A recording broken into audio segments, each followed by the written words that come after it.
At our small group 2 weeks ago, about half the group had to cancel kind of last minute because it was just one of those summer nights where stuff was coming up, as happens in your group as well. So for those of us who can make it, I sent out a text saying, let's just all come to my house. We'll do potluck dinner and just hang out, catch up. We'll get back to the official Bible study next week. So that's what we did. People showed up. We were having a good meal together, laughing, talking about kids, work, vacation, the whole thing. When one of my sons runs in the room and he says, "Dad, there's water in the basement."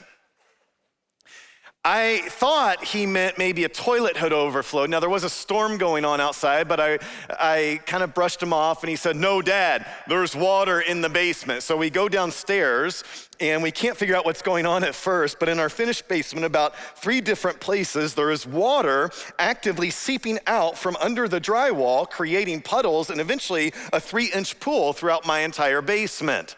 Our small group jumped in to help. Of course, the sump pump failed, and that was kind of the cause of it. Now we're dealing with insurance and restoration companies and them going back and forth and our basement being a mess. And there's part of me in the midst of this that thinks, why do I even own a house?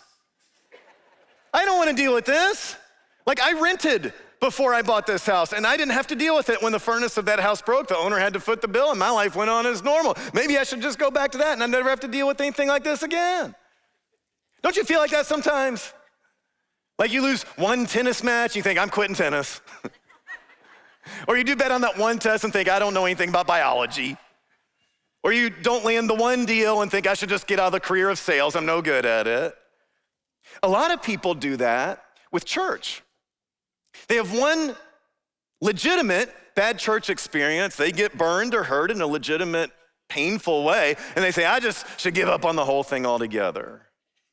Well, one reason we don't give up on church is because we need community. You cannot follow Christ by yourself. The definition of church is Christian community. The second reason we don't give up on church is really found in a phrase that somebody taught me several years ago. It goes like this: I didn't cause that, but I'm a part of that.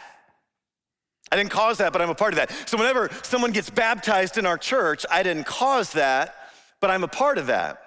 Meaning, I didn't cause that because John 6, Jesus says, hey, nobody can come to the Father unless the Father draws him. So that means I am incapable in and of myself of bringing someone to Jesus. God has to do something in their heart, which is a little bit of a relief. It's not on me.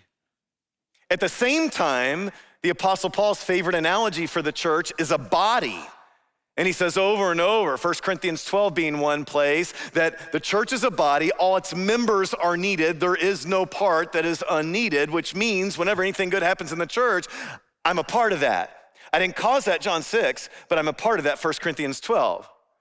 So when I see a daughter baptize her mom, I didn't cause that, but I'm a part of that. When I see multiple thousand high schoolers raising their hands in worship at high school camp, I didn't cause that, but I am a part of that. When I see a kid welcome in Shine Ministry, when I see someone set free from addiction in an encounter group, when I see someone comforted in the worst tragedy of their life, I didn't cause that, but I am a part of that.